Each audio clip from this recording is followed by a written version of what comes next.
He suddenly realized that the worst student in his class might actually be a long-distance running prodigy. He had been following the boy by car for 10 whole minutes. The speedometer showed 12 miles per hour, yet the boy never slowed down. That left him a little stunned. Curious to see how far the kid could go, he kept driving behind him until the boy finally noticed. Why are you following me? You know how fast you were going? What are you, a cop?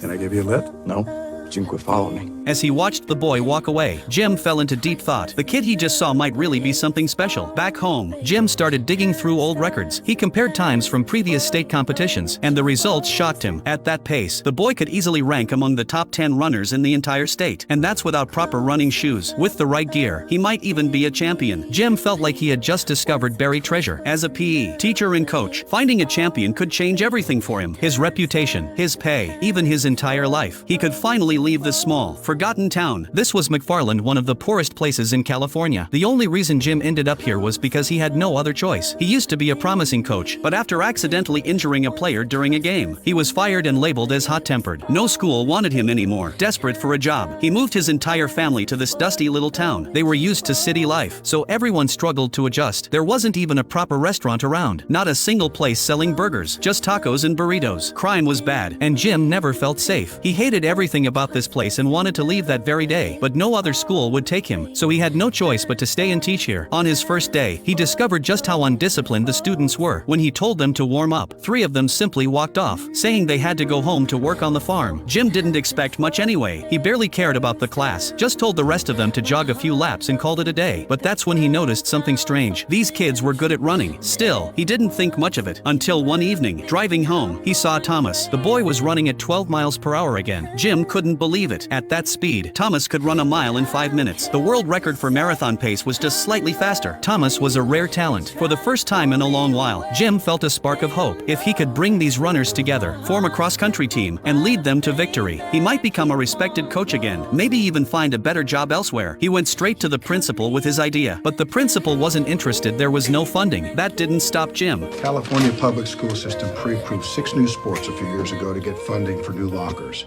including, guess what?